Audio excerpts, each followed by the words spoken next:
Here is Chapter 1. Chapter 1. The Echo in the Walls. The rain in Oregon does not wash things away, it presses them down. It is a heavy, relentless grey curtain that had been falling for 3 days straight when I finally decided to tackle the master bedroom. The house, a sprawling Victorian structure perched on a hill overlooking the misty town of Astoria, had belonged to my great-aunt Martha. She was a woman I had met exactly twice in my 30 years of life. When she passed, leaving me this property in her will, it felt less like a gift and more like an assignment.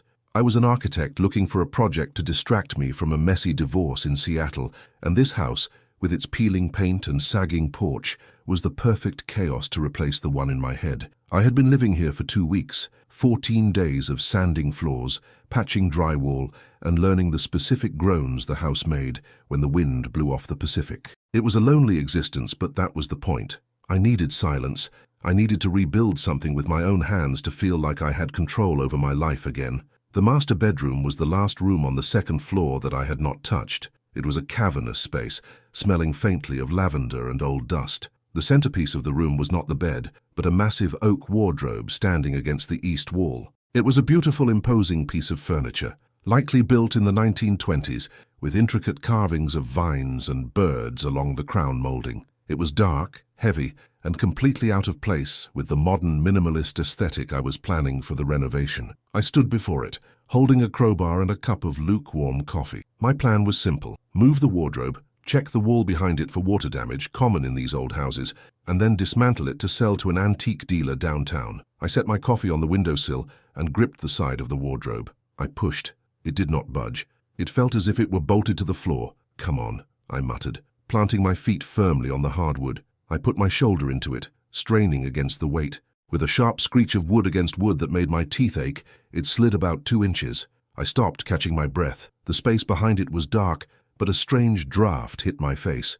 It was not the damp, cold air from the window. It was a stale, dry air, smelling of ozone and heated plastic. I frowned. There should not be a draft coming from an interior wall. I went back to work, using the crowbar to lever the base of the wardrobe up, inching it forward. It took me nearly 20 minutes of sweating and cursing to move the beast far enough to squeeze behind it. What I found made me freeze. The wall behind the wardrobe was not covered in the same floral wallpaper as the rest of the room. It was bare, rough plaster, but right in the center, about 4 feet off the ground, was a seam. It was a vertical crack, perfectly straight, indistinguishable, unless you were standing right where I was. I ran my fingers along it. The plaster was cold. I traced the line down and found a small circular indentation, no larger than a dime, painted over to blend in with the texture of the wall. It looked like a keyhole, but it had no mechanism. It was just a hole. Curiosity began to override my fatigue. I pressed my thumb into the indentation. With a soft click, a section of the plaster popped outward. It was a latch, hidden and magnetic. My heart gave a singular, heavy thump in my chest. This was not just a hidden compartment for jewelry or cash. The outline was too large. It was a door, roughly 5 feet high and 2 feet wide. I pulled the panel open. The hinges were silent, likely oiled recently, which should have been my first warning, but my brain was too busy processing the visual to register the danger. Beyond the door was darkness. I pulled my phone from my pocket and switched on the flashlight. The beam cut through the gloom, revealing a narrow space. It was not just a crawl space between the studs. It was a constructed room, sandwiched between the master bedroom and the hallway. It was narrow, perhaps 3 feet wide, but it stretched the length of the wall. I stepped inside. The floor was covered in a thick, sound-dampening carpet, a stark contrast to the hardwood outside. The air was thick and warm. I shined the light around, my breath catching in my throat. There was a chair, a simple wooden folding chair, positioned to face the wall I had just come through. I turned the light to the wall. At eye level with the chair, there was a series of small holes drilled through the plaster. From the bedroom side, these would be invisible, hidden behind the darker grains of the wardrobe's wood, or perhaps aligned with the carvings I had admired earlier. From here, however, they offered a fragmented but clear view of the master bedroom. A shiver raced down my spine, cold and violent. Someone had sat here, watching. But the chair was not the only thing. To the left of the chair sat a small makeshift desk, just a plank of wood resting on 2 milk crates. On top of it sat a piece of equipment that looked like it belonged in a museum, yet it hummed with a low electric vibration. It was a reel-to-reel tape recorder, alongside a more modern, yet still outdated, dual-deck cassette player. Cables ran from the devices up the wall, disappearing into the ceiling. I stepped closer, the carpet muffling my work boots. On the desk, neatly arranged in plastic towers, were cassette tapes, dozens of them, maybe hundreds. I picked up the first one from the stack closest to the recorder. It was a TDK 60-minute cassette, the kind I had not seen since I was a child. The label was handwritten in blue ink, the penmanship jagged and rushed.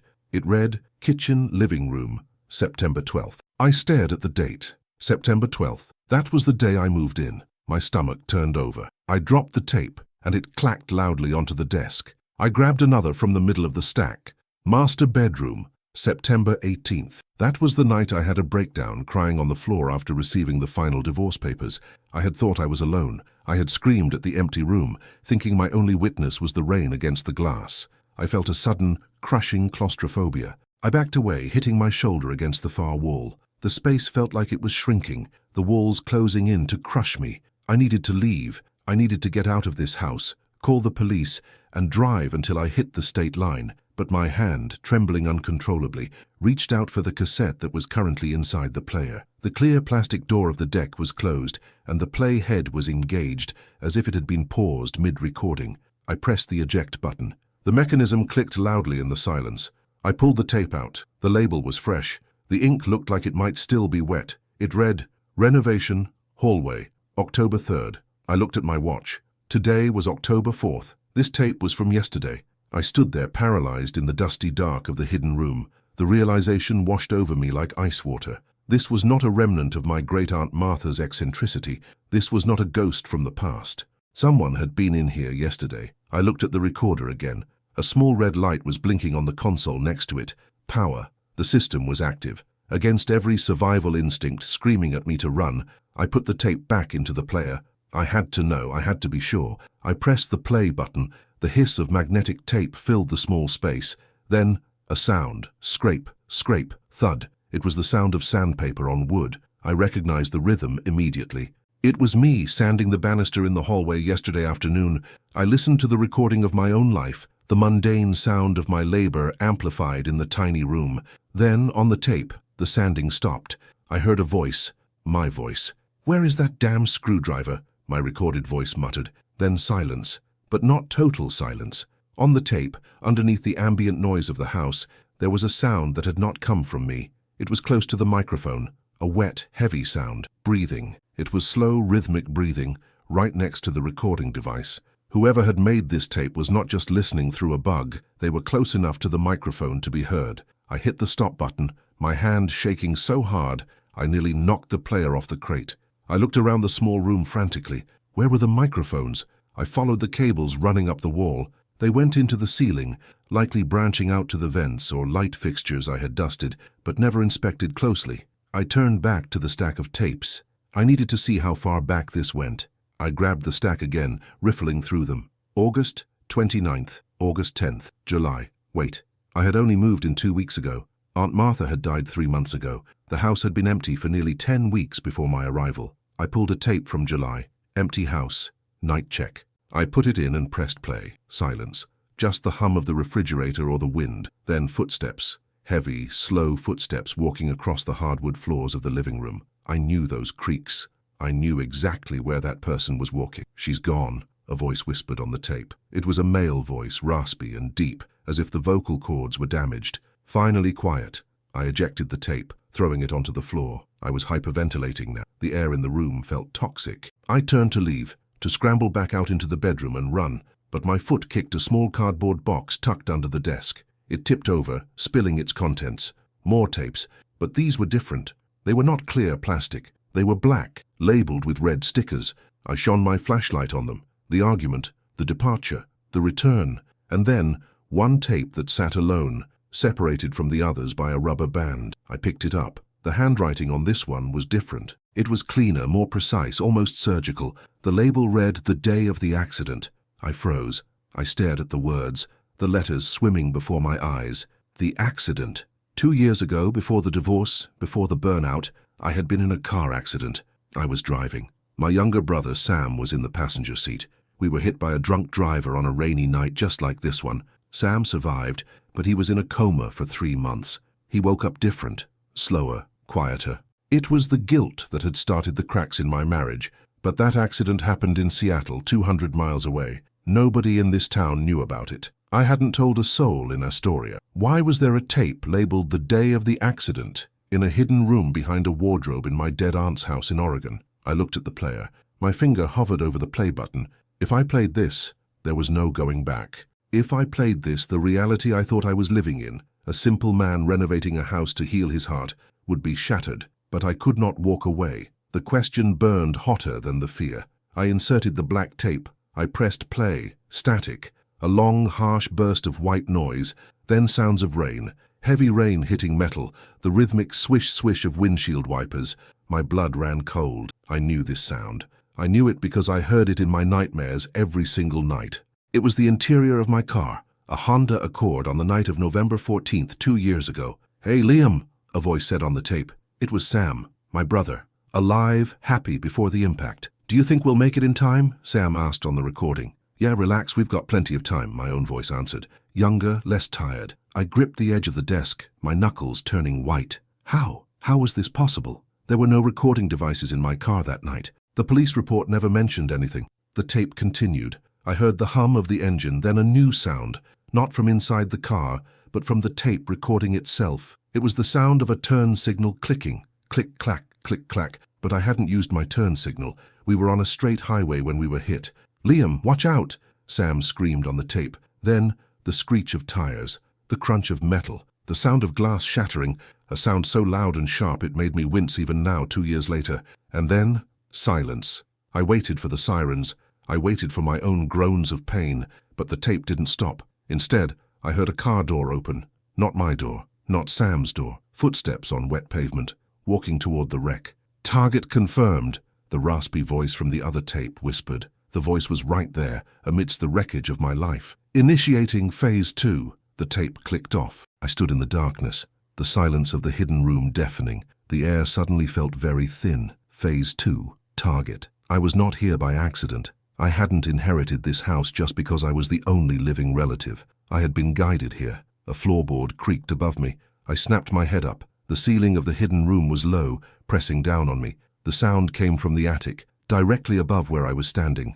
Creak. It was the slow, deliberate shift of weight. Someone was up there, and then a sound that made my blood turn to ice. From the ventilation duct that ran through the top of the hidden room, a voice drifted down. It was not a recording. It was live. It was soft, raspy, and terrifyingly close.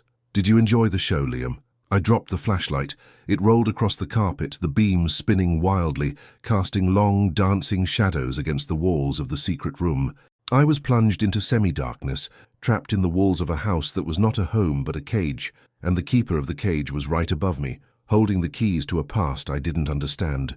I scrambled for the flashlight, my fingers brushing against the cold metal, but before I could grab it, the light bulb in the master bedroom outside the hidden door flickered and died. Total darkness. And in the dark, I heard the attic hatch in the hallway just 10 feet away from where I stood slowly begin to open. The darkness in the master bedroom was absolute, a heavy, suffocating blanket that seemed to press against my eyes.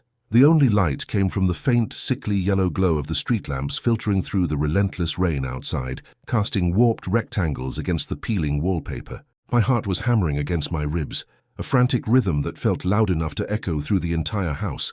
I stood frozen in the hidden room, the magnetic panel of the secret door slightly ajar. Above me, the groan of the attic hatch mechanism was the loudest sound in the world. Creak, clank. The rusty springs complained as the heavy wooden square lowered into the hallway ceiling. I could hear the slide of a metal ladder extending. "Did you enjoy the show, Liam?"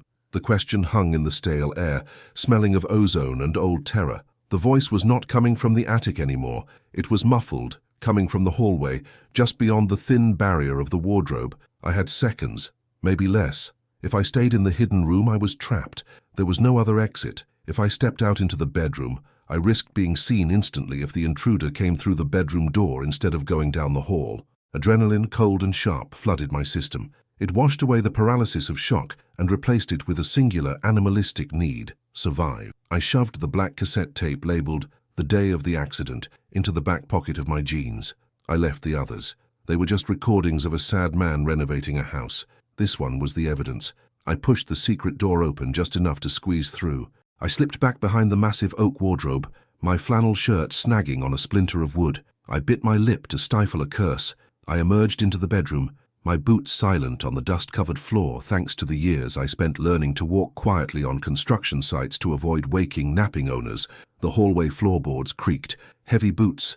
A man's weight. He was not coming into the bedroom. Not yet. He was walking toward the stairs. I pressed my back against the wall, merging with the shadows. Through the open doorway of the bedroom I saw a silhouette pass. It was a large figure, bulky, wearing what looked like a rain slicker that glistened in the gloom. He held something in his right hand. It was long and metallic. A crowbar? A weapon. He was heading downstairs. He thought I had already run. "I know you're here, Liam," the raspy voice called out, echoing down the stairwell. "There is no point in running. The roads are washed out." He was taunting me, or he was herding me. I waited until his footsteps hit the landing of the first floor. Then I moved. I did not go to the stairs. The staircase in this Victorian house was a death trap, old wood that screamed with every step. I couldn't risk it. Instead, I moved to the window. The master bedroom looked out over the porch roof. It was a steep drop, perhaps 12 feet to the ground, but the porch roof had a gentle slope and was covered in asphalt shingles. I unlatched the window. It was swollen from the humidity. I pushed up on the sash. It resisted. I pushed harder, my biceps straining. It gave way with a low rumble that sounded like thunder in the quiet room. I froze. Downstairs, the footsteps stopped. I didn't wait. I scrambled out the window, the cold rain hitting my face like a slap. I slid across the wet shingles of the porch roof, my boots scrambling for purchase. I reached the edge, gripped the gutter, praying the rusted metal would hold, and swung myself over. I dropped. I hit the muddy flower bed with a wet thud, rolling instantly to absorb the impact. The mud coated my clothes, cold and slimy, but I was up in a second. My truck, a battered Ford pickup, was parked in the gravel driveway. It was my lifeline, my escape pod. I sprinted toward it, the rain blinding me. I fumbled for my keys, my hands shaking so violently I dropped them once into a puddle. I snatched them up, jamming the key into the door lock. I threw myself into the driver's seat and locked the door. Safe, a fragile metal bubble of safety. I jammed the key into the ignition and turned it. Click, nothing. The engine didn't even turn over. No sputtering, no whining, just a dead, hollow click. I tried again. Click. I looked at the dashboard. No lights. The battery was completely dead, or more likely, disconnected. I looked up through the rain-streaked windshield. A light had just turned on in the living room of the house. A silhouette stood in the window, looking directly at my truck. He knew. He had disabled the truck before he went inside. Panic flared, hot and bright. I couldn't stay here. I couldn't fight a man who had been watching me for weeks. A man who knew about an accident 2 years ago that no one here should know. I bailed out of the truck. I didn't run down the driveway. That was too exposed. I vaulted the picket fence and landed on the neighbor's lawn, slipping on the wet grass. Astoria is a town of hills, steep, punishing hills that roll down toward the Columbia River. I ran downhill, letting gravity pull me faster than my legs wanted to go. My lungs burned, the cold air tearing at my throat. I needed people. I needed lights. I needed a witness. I ran for 6 blocks, zigzagging through the residential streets. The houses here were dark, their occupants asleep, oblivious to the nightmare sprinting past their manicured hedges. I finally reached the commercial district near the waterfront. The streetlights were brighter here, reflecting off the wet pavement in long neon streaks. I saw a neon sign buzzing in the distance, the Anchor Coffee and Diner, open 24 hours. I burst through the door, a dripping, muddy mess. The bell above the door jingled cheerfully, a stark contrast to the terror vibrating in my bones. The diner was mostly empty. A trucker sat at the counter nursing a pie, and a young waitress was wiping down a table in the back. She looked up, her eyes widening as she took in my appearance. "Holy cow, honey," she said, dropping her rag. "You look like you swam across the river. Are you okay?" I leaned against the doorframe, gasping for air. I need to use a phone. My cell, no signal." It was a lie. I had a signal, but I didn't trust my phone. If they had bugs in the walls, if they knew about the accident, they could be tracking my phone. "Payphone in the back, near the restrooms," she said, pointing. I stumbled past her. I dug into my pocket for quarters. I had exactly 3. Who could I call? Not the police. The voice on the tape said, "Target confirmed." That sounded military or corporate. Police take statements. They don't stop paramilitary hit squads. And if I told them I found a secret room and a tape about my brother's coma, they would look at my history of mental health struggles during the divorce and lock me up for a 72-hour observation. I dialed the one number I had memorized since arriving in town. Sarah. Sarah Miller ran the local hardware store, Miller's Supply. I had been in there almost every day for 2 weeks buying sandpaper, nails, and paint. We had talked. She was sharp, cynical, and knew everything about every house on the hill. She had once made a joke about my aunt's house being the old listening post, which I had laughed off at the time. Now it didn't seem like a joke. The phone rang. Once, twice, 3 times. "Hello?" Her voice was groggy. It was 2 in the morning. "Sarah, it's Liam, the guy with the Corsa renovation." "Liam?" She sounded confused, then alert. "It's the middle of the night. Is the house on fire?" "No, listen to me. You were right about the house. I need help. I can't go to the cops." There was a pause on the line, a long, heavy silence. "Where are you?" she asked. Her tone had shifted. The sleep was gone. "The Anchor Diner, downtown. Stay there. Don't go outside. Sit in a booth where you can see the door. I'm 5 minutes away." The line went dead. I hung up the phone and walked back into the main dining area. I chose a booth in the corner, facing the entrance, just as she instructed. The waitress brought me a mug of black coffee without asking. My hands shook so much I spilled some on the Formica table. I touched the cassette tape in my pocket. It felt hot against my leg, like a radioactive isotope. 4 minutes later, a green Subaru Outback screeched into the parking lot. Sarah jumped out. She was wearing a raincoat over pajamas and heavy work boots. She burst into the diner, scanned the room, and marched over to my booth. She didn't look like a savior. She looked angry. "Get in the car," she said, not sitting down. I threw a $5 bill on the table for the coffee I hadn't touched and followed her. We got into her car. It smelled of sawdust and peppermint. She locked the doors instantly. "Talk," she said, pulling out of the lot and heading away from the hill toward the industrial docks.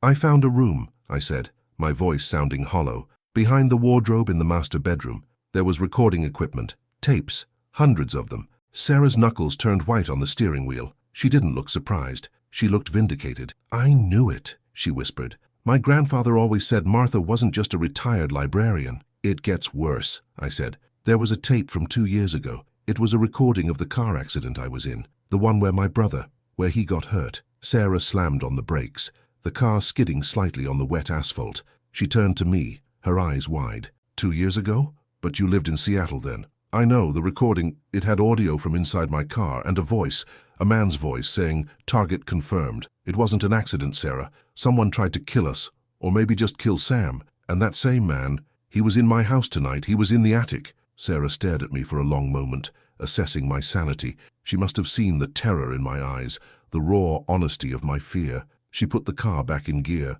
"We're going to my shop. It's got steel doors and an alarm system that wakes the dead, and it has no windows in the back office." We drove in silence to the hardware store. It was a blocky brick building on the edge of town. Sarah unlocked the heavy rear door, disabled the alarm, and ushered me inside. She locked 3 deadbolts behind us. We went into her office, a cluttered room filled with invoices and old tool catalogs. She swept a pile of papers off her desk. "Show me," she said. I pulled the tape out of my pocket. It looked innocent enough, just plastic and magnetic ribbon, but it held the sound of my life shattering. Sarah went to a shelf and pulled down an old boombox. She plugged it in and set it on the desk. "Are you sure you want to hear this again?" she asked. "I need to know what I missed," I said. "I was panic listening before. I need to listen for details." She inserted the tape and pressed play. Static, rain, the windshield wipers, swish swish, Sam's voice. "Do you think we'll make it in time?" I closed my eyes, the pain fresh as a wound. Then the crash, the scream, the silence, and the voice. "Target confirmed. Initiating phase 2. Sarah leaned in close to the speaker. "Rewind that, the last part." I rewound it. We listened again. "Target confirmed. Initiating phase 2. "There," Sarah said, pointing a finger at the speaker. "Listen to the background, right after he speaks. There's a sound." I listened. Underneath the rain, underneath the hiss of the tape, there was a faint rhythmic mechanical noise. Thump, hiss, thump, hiss. "What is that?" I asked. "It sounds like a compressor," Sarah said, "or a heavy hydraulic pump. It could be anything. A truck engine, a passing bus." "No," Sarah shook her head. "Listen to the pitch. It's inconsistent. It's a foghorn? No, it's a bridge lift mechanism." She looked at me, her eyes lighting up with recognition. "There's only one bridge in Seattle that makes that specific groaning sound when the hydraulics engage. The old drawbridge near the industrial district. Was your accident near there?" "Yes," I said, a memory unlocking. "We were crossing the waterway. We were about 2 blocks from the bridge. The man wasn't in a car, Sarah said, her voice dropping. He was on foot, or standing nearby. That recording was taken from a distance, using a parabolic microphone. That's why the rain sounds so loud, but the interior car sounds are muffled until the window breaks. She looked at the tape with a new kind of horror. Liam, this wasn't just a hit. This was a surveillance operation. They were tracking you for a long time before that night. But why? I stood up, pacing the small room. I'm an architect. Sam is a high school teacher. We're nobody. Why surveillance? Why a hidden room in my aunt's house? Maybe it's not about you, Sarah said slowly. Maybe it's about what you inherited. The house? It's a pile of rotting wood. Not the house, she said. The land, or what's under it. She walked over to a filing cabinet and pulled out a large, rolled-up tube of paper. She unrolled it on the desk. It was a map of Astoria, but an old one. It looked like a surveyor's map from the 1950s. My grandfather gave me this, she said. Look at your aunt's property. She pointed to the plot of land on the hill. It was marked with a red circle, but there was a line drawn through it, a dotted line that ran deep underground, connecting the house to the cliffs overlooking the river. What is that? I asked. It's a tunnel, Sarah said, or a conduit. During the Cold War, the government laid secure lines for communication along the coast. Most were abandoned, but some were privately contracted. She looked up at me. Your Aunt Martha wasn't a librarian, Liam. She was a cryptographer for the Navy. She retired here to watch something, and now that she's dead and you're here, they think I know what she was watching. I finished the thought. A chill that had nothing to do with the rain settled in my marrow. Suddenly the lights in the hardware store flickered. Sarah froze. That shouldn't happen. The grid is stable. Then the landline phone on her desk rang. It was a shrill, old-fashioned ring that made us both jump.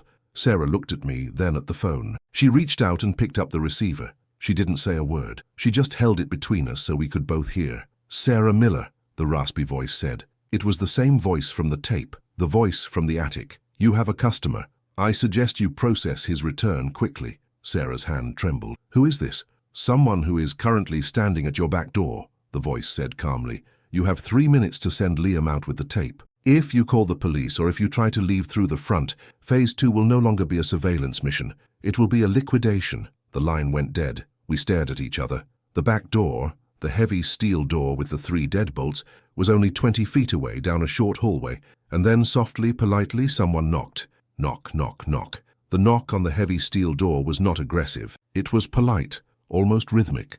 A 3-beat tap that sounded terrifyingly civilized against the backdrop of the relentless Oregon rain hammering the corrugated metal roof. Sarah and I stood in the center of her office, the air thick with the smell of old paper and rising panic. The landline receiver sat on the desk, emitting a dull, disconnected tone. 3 minutes, Sarah whispered, her voice trembling but her eyes hard. She looked at the steel door down the short hallway, then back at me. He is lying. He is not going to wait 3 minutes. That was just to make us hesitate, to make us debate whether to give up the tape. We can't give it to him, I said. My hand went to my pocket, clutching the cassette.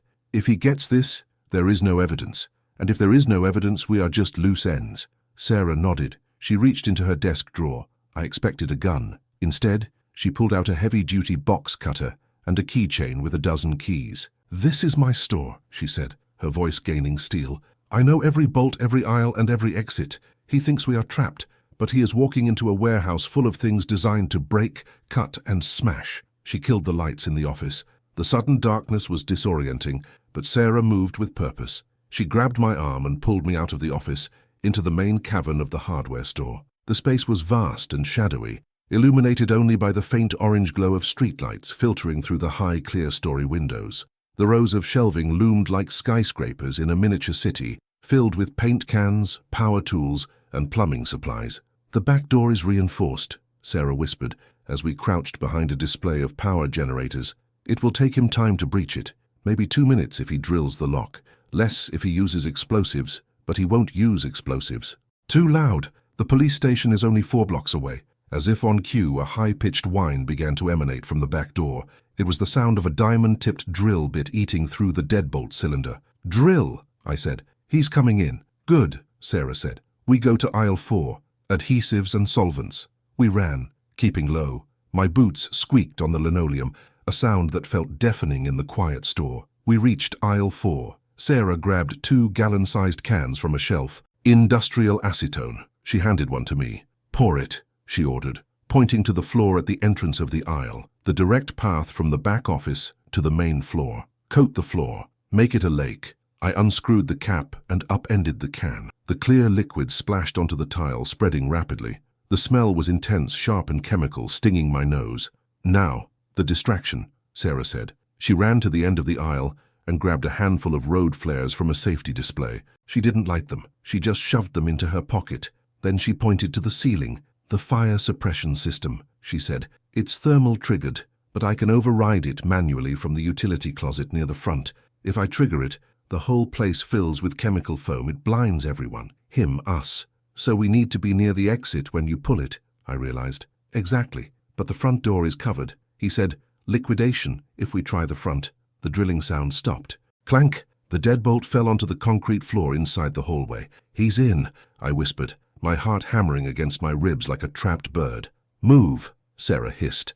We scrambled toward the front of the store, weaving through the aisles. We hid behind a pallet of concrete bags near the checkout counters. From here we had a view of the main central aisle. The back door creaked open. A beam of light cut through the darkness. It was not a flashlight. It was a tactical light mounted on something. As the figure stepped out of the hallway and into the store, I saw the silhouette. He was tall, wearing dark, nondescript clothing. No mask, just a beanie cap pulled low. He held a pistol with a long suppressor attached to the barrel. He moved with practiced fluidity, sweeping the light left and right. He took a step onto the linoleum where we had poured the acetone. His boot hit the slick liquid. Friction vanished. His right leg shot out from under him. It wasn't a comical slip, it was violent.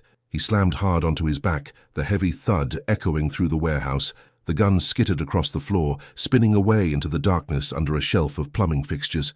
"Now!" Sarah yelled. She stood up and threw a hammer. She didn't throw it at him. She threw it at a glass display case of halogen work lights 10 feet away from him. Crash! The noise was explosive. The intruder scrambled to get up, slipping again in the fumes, his hands grasping for a weapon he no longer held. He pulled a second weapon from his belt, a knife, long and serrated. "Run!" Sarah screamed. We bolted, but we didn't run for the front door. Sarah led me toward the loading bay on the east side of the building. "The delivery truck!" she shouted. Her delivery truck, a boxy white van, was parked inside the loading bay, behind a massive rolling metal door. "The door takes too long to open," I yelled back, looking at the chain hoist mechanism. "We aren't opening the door," Sarah yelled. "We are driving through it." We reached the van. Sarah fumbled with her keys. The intruder had regained his footing. I looked back. He was sprinting down the main aisle now, ignoring the slick floor, moving with terrifying speed. He wasn't limping.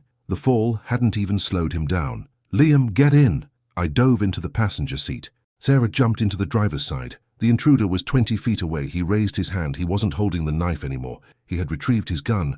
Fut, fut. 2 distinct sounds. The windshield spider-webbed with cracks right in front of my face. A small hole appeared in the dashboard, inches from my knee. Sarah slammed the key into the ignition. The engine roared to life. She didn't hesitate. She stomped on the gas pedal. The van lurched forward. The intruder dove to the side, rolling behind a forklift. Just as the van accelerated, we were facing the loading bay door. It was a sheet of corrugated steel. "Hold on!" Sarah screamed. I braced my arms against the dashboard and squeezed my eyes shut. Crash! The sound of metal tearing was deafening. The van hit the door at 30 miles per hour. The steel buckled, ripped from its tracks, and wrapped around the hood of the van like aluminum foil. The windshield shattered completely, spraying us with cubes of safety glass. We burst out into the alleyway, the van dragging the twisted metal door for a few feet before shaking it loose. The cold night air rushed into the cabin. The rain lashed at our faces through the broken windshield. Sarah didn't slow down. She whipped the wheel to the left, tires squealing on the wet pavement, narrowly missing a dumpster. "He said the front was covered," I shouted over the roar of the engine and the wind. "Check the mirrors!" I looked into the side mirror. At the mouth of the alley, near the front of the store, a black SUV sat idling with its lights off. As we tore out of the alley onto the side street, the SUV's headlights flared on, high beams, blinding white light. "They see us," I yelled. "Hold on," Sarah said, her voice grim. "I know these streets better than they do." She took a sharp right turn, heading up the hill away from the flat commercial district. The van's engine whined in protest as we climbed the steep incline. The suspension groaned. Behind us, the black SUV took the corner with precision, gaining on us. "Who are these people?" Sarah asked, her eyes darting between the road and the rearview mirror. "That guy back there. He didn't panic. He didn't scream. He just started shooting." "I told you," I said, wiping glass from my cheek. "Phase 2. It's a cleanup crew." "We can't outrun them in this van," Sarah said. "It's heavy and the radiator is probably smashed. We're losing power." She was right. The engine temperature gauge was spiking into the red. Steam was beginning to billow from the crumpled hood, mixing with the rain. "We need to ditch the vehicle," I said. "Go to the woods, go to the park." "No," Sarah said. "The park is too open. They have thermal scopes, remember? We need a place with interference, a place with thick walls." "Where?" "The cannery," she said. "The old fish cannery on the river. It's abandoned, it's a maze, and it's built of 3 feet of reinforced concrete." She yanked the wheel left, cutting across a lawn to bypass a one-way street. The van bounced violently. We were heading back down toward the river now, gravity aiding our speed. The SUV was still behind us, but the gap had widened slightly due to Sarah's reckless shortcut. We reached the waterfront. The skeletal remains of the old cannery loomed out of the fog. It was a massive complex of brick and iron, rotting into the Columbia River. Sarah skidded the van into the gravel lot, spinning it around to face the entrance. "Get out," she commanded. We jumped out of the dying van. Sarah grabbed a crowbar from the back. We ran toward a rusted side door of the factory. Behind us, the SUV screeched into the lot. 2 doors opened. 2 figures stepped out. We slipped inside the cannery, just as bullets sparked against the brickwork next to the door. Inside, the noise of the storm was muffled, replaced by the dripping of water and the sound of wind whistling through broken windows high above. The space was cavernous, filled with rusting conveyor belts and giant empty vats. "Upstairs," Sarah whispered. "The catwalks. If we stay on the ground, they'll flank us."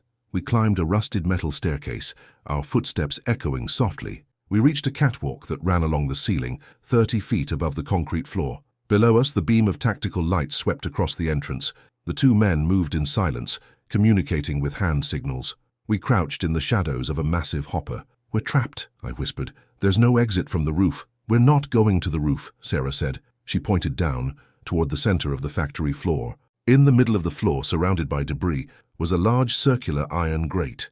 It looked like a sewer cover, but larger. "That's the intake valve," Sarah said. "It pulls water from the river, but when the factory closed, they sealed the outer gate. It's dry, and it connects." "Connects to what?" "To the tunnel system." Sarah looked at me, her face pale in the gloom. "The same system that runs under your aunt's house, the dotted line on the map. It ends here." This was the extraction point for whatever operations they ran during the Cold War. My head spun. We weren't running away from the mystery. We were standing on top of the back door entrance to it. "So we go down there?" I asked. "Into the dark, with them chasing us?"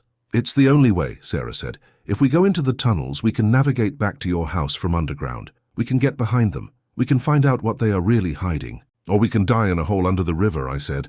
"We're dead if we stay here," Sarah countered. Below us, the men were scanning the floor. One of them stopped. He touched his earpiece. "Heat signature detected," a voice echoed up from the floor below. "Level 2 catwalk." They looked up. The flashlights blinded us. "Go!" Sarah yelled. We scrambled along the catwalk. Bullets pinged off the metal grating beneath our feet. I felt the wind of a round passing inches from my ear. "Jump!" Sarah shouted. She vaulted over the railing. It was a 10-foot drop onto a pile of old fishing nets. I followed her. We landed softly, entangled in the mesh, but scrambled free instantly. We were 10 feet from the iron grate. One of the men was running toward the stairs to cut us off. The other was taking aim from across the factory floor. Sarah reached the grate. She jammed the crowbar into the slot and heaved. It was heavy, rusted shut for decades. "Help me!" she grunted. I grabbed the crowbar. We pulled together. My muscles screamed, screech. The iron gave way. The grate slid aside, revealing a black, gaping maw. A ladder descended into the abyss. The smell of stale air and ozone, the same smell from behind the wardrobe, wafted up. A bullet struck the concrete right next to my hand, sending stone chips flying into my face. "Down! Now!" Sarah shoved me toward the hole. I swung my legs over and slid down the ladder. Sarah followed, pulling the heavy iron grate back into place above us just as the footsteps of the pursuers reached the opening. The darkness swallowed us whole. We were hanging on a rusted ladder in a vertical shaft. Above us, I heard muffled shouting, then the sound of someone trying to pry the grate open again. "Move!" Sarah whispered from above me. "We have to get deep before they blow the lock." I climbed down. 10 feet. 20 feet. The air grew colder. Finally, my boots hit solid ground. I turned on my phone flashlight. The battery was at 12%. The beam revealed a long concrete tunnel, round and smooth, stretching into the darkness. Cables ran along the ceiling, thick black cables, just like the ones behind the wardrobe. But it wasn't empty. 50 feet ahead, blocked by a chain-link fence, was a door, a heavy, blast-proof door with a wheel handle. And painted on the door, in faded yellow stencil, were words that made the cassette tape in my pocket feel heavier than lead. Project Acheron, Sector 4, authorized personnel only, and beneath that, a date. Esther, 1995. Project Acheron. Sarah read the words over my shoulder, her breath visible in the cold air. Liam, Acheron. In mythology. I know, I said, staring at the door. It's the river of pain, the river that flows into the underworld. I looked at the lock on the chain-link fence. It was new, shiny steel against the rust. Someone had been down here recently. The accident, I whispered, the realization hitting me with the force of a physical blow. Sam and I, we didn't just get hit by a drunk driver. We were near the bridge, near the industrial district in Seattle. There are tunnels there too. I turned to Sarah. We didn't see something we weren't supposed to, I said, my voice shaking. We heard something. The tape, the recording, the background noise on the accident tape, the hydraulic sound. It wasn't a bridge, Sarah said, her eyes wide. It was a ventilation cycle for something underground. My brother, I said. Sam. He didn't just wake up slow. He woke up different because they did something to him while he was in the coma. I gripped the fence. They didn't try to kill us, I said. They were testing us, and now they are cleaning up the experiment. Above us, a loud boom echoed down the shaft. Dust rained down. They had blown the grate. We have to go through that door, I said. Liam, we don't know what's in there, Sarah warned. I know exactly what's in there, I said, raising the crowbar. The truth, and the reason my brother is a shell of a man. I smashed the lock on the fence. It took 3 hits. It snapped.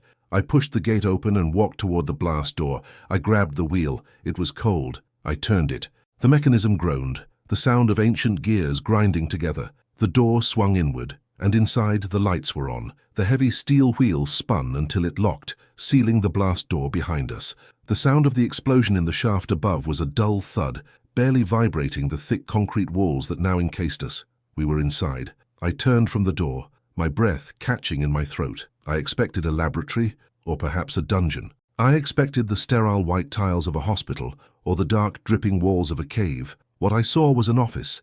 It was a sprawling, open-plan space, indistinguishable from a call center or a data processing hub from the 1990s. Rows of beige desks sat under flickering fluorescent lights. The air hummed with the sound of cooling fans and the rhythmic clicking of spinning tape reels. But there were no people. The desks were empty, covered in dust sheets. The only activity came from the far wall, which was dominated by a massive bank of server racks and reel-to-reel recorders, all turning slowly, recording silence. It's a listening post, Sarah whispered, her voice echoing in the dead space. Just like your aunt's wall, but industrial scale. We walked down the center aisle. The floor was covered in anti-static carpet that muffled our footsteps. On every desk sat a nameplate, not names of employees, but names of targets. I scanned them as we passed. Judge H. Reynolds, Senator C. Davies, Dr. A. Vance. They were wiretapping everyone, Sarah said, picking up a file from a desk. Politicians, scientists, judges. This is blackmail material, decades of it. But why Sam? I asked, my voice cracking. We aren't senators, we aren't judges. I walked faster, scanning the desks, looking for a section that made sense. The room seemed to go on forever, a library of stolen privacy. Finally, near the back, the architecture changed. The open desks gave way to glass-walled observation rooms, and there, taped to the glass of the third room, was a photo. It was a grainy, black-and-white surveillance photo of 2 boys playing catch in a park. I stopped dead. It was me and Sam. We were 10 and 8 years old. I pushed open the door to the room. Inside, there was a single chair, a table, and a wall covered in acoustic foam. On the table sat a single file box labeled Subject, Samuel Byrne, Cognitive Pattern Analysis. I opened the box. It wasn't blackmail. It was medical data, but not normal medical data. It was pages and pages of puzzles, ciphers, and pattern recognition tests. Look at this, I said, handing a sheet to Sarah. It's cryptography, she said, frowning. High-level stuff, number theory. Sam was good with numbers, I whispered. Before the accident, he was a math teacher. He saw patterns where other people saw chaos. I dug deeper into the box and found a VHS tape. I looked around. There was a TV and VCR unit on a rolling cart in the corner. I shoved the tape in. Static. Then a room appeared on the screen. It was a hospital room, but the windows were barred. Sam was in the bed. He looked younger. This was 2 years ago. He wasn't in a coma. His eyes were open. He looked terrified. A man in a white coat walked into the frame. His back was to the camera, but when he spoke, I froze. It was the raspy voice, the voice from the attic. "Try again, Samuel," the voice said on the video. "I can't," Sam wept. "I don't understand what you want. The numbers, they hurt." "The algorithm requires a human host with your specific neural plasticity," the man said, cold, clinical. "We need you to process the key. If you do not, we will have to reset the connections, and you know that resetting causes permanent damage." "Please," Sam begged. "I just want to go home. I want to see Liam." "Liam thinks you are sleeping," the man said. "Liam thinks you were in a car accident. If you fail, Samuel, you will never wake up as yourself again." I watched, tears streaming down my face, as the man leaned over and injected something into Sam's IV line. Sam convulsed, his eyes rolling back. The machine next to him shrieked. The video cut to static. I fell back against the wall, sliding down until I hit the floor. The accident hadn't caused Sam's brain damage. They did. They had kidnapped him from the wreck, faked the coma, and tried to use his brain as a human decryption key for their illegal data. And when he couldn't do it, when he broke, they dumped him back in a hospital bed and let him wake up broken. "They fried him," I whispered. "They burned his mind out because he couldn't solve their puzzle." "Liam," Sarah said, her voice urgent. She was standing by the server bank. "We have a problem." I wiped my eyes and stood up. "What?" "The cooling system." She pointed to a gauge on the wall. "It's rising. The fans have stopped." Suddenly, the lights in the facility turned red. A siren began to wail, a low, mournful sound. The heavy blast door we had entered through hissed. The wheel began to turn from the outside. "They're overriding the lock," Sarah said. She grabbed a heavy fire extinguisher from the wall. "We have maybe 30 seconds. "We can't fight them," I said, looking at the massive servers. "There are too many and they have guns." "We don't need to fight them," Sarah said, looking at the ceiling. "We are under the river, Liam. This facility, it's cooled by river water. That's what the intake valve was for." She ran to a large manual valve wheel painted blue on the back wall. "Emergency flux bypass." "If I open this," she yelled over the siren, "it floods the cooling jacket, but if I break the seal, it floods the room," I finished. "It will destroy everything," she said. "The servers, the tapes, the evidence, all of it." "Do it," I said. The blast door groaned. It cracked open. A hand reached through, holding a gun. "Help me!" Sarah screamed.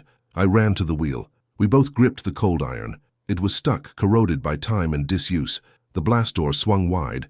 The raspy man stepped in. He wasn't wearing a mask. He was older than I expected, with grey hair and a scar running down his neck, likely the cause of his damaged voice. He raised his pistol. "Step away from the valve," he said calmly. I looked at him. I looked at the face of the man who had destroyed my brother.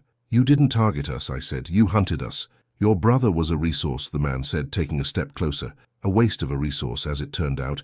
Just like your aunt. She couldn't let go of the past. She stole those tapes to protect you. She died for nothing." "She didn't die for nothing," I said. "She led me here." I looked at Sarah. She nodded imperceptibly. "1," I whispered. "2," Sarah whispered. "3," we shouted together. We threw our entire body weight against the wheel. Adrenaline, fueled by 2 years of grief and rage, surged through me.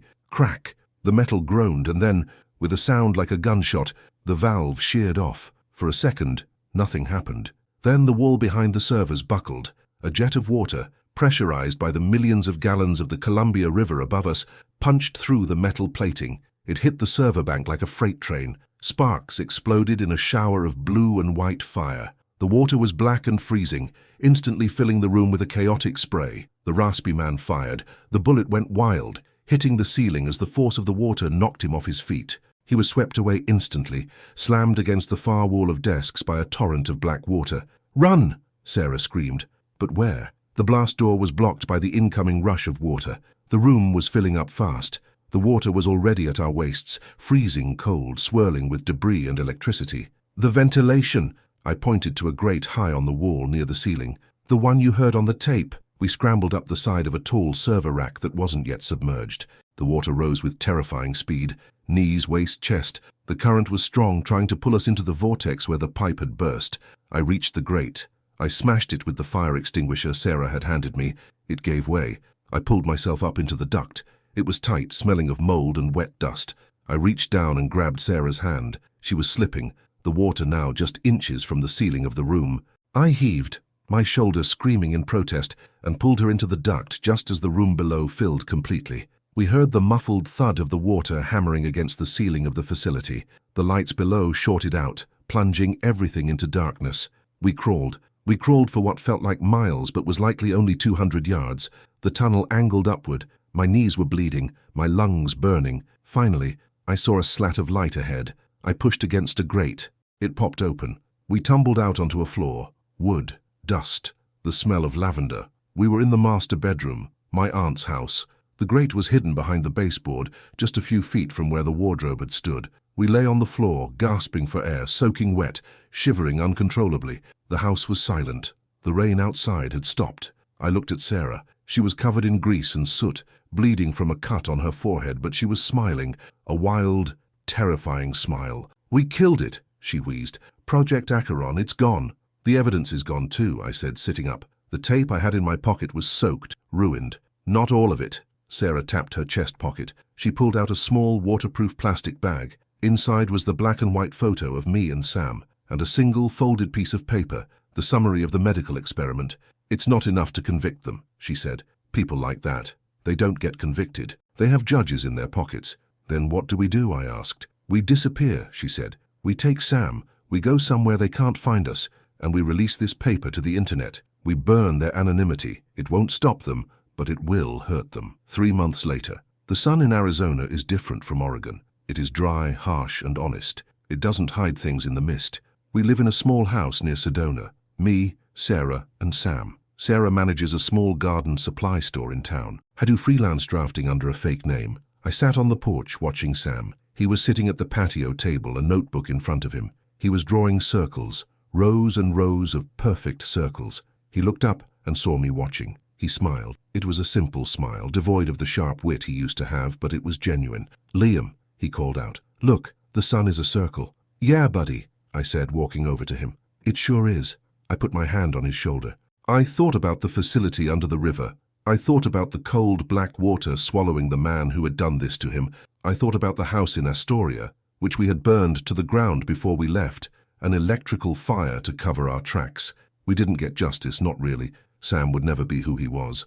The brilliant mathematician was gone, replaced by this gentle, quiet soul who loved circles. But he was safe. And for the first time in 2 years, when I looked at him, I didn't feel the crushing weight of guilt. I didn't wonder if I had caused the accident. I knew the truth. We had walked through the river of pain and come out the other side. We were battered. We were hiding, but we were free. "Liam?" Sam asked, tapping his pen. "Do we have time?" I looked at the horizon, where the red rocks met the blue sky. No rain, no shadows. "Yeah, Sam," I said, sitting down next to him. "We've got plenty of time." I picked up a pen and drew a circle next to his. "Show me," I said. "Show me what you're drawing."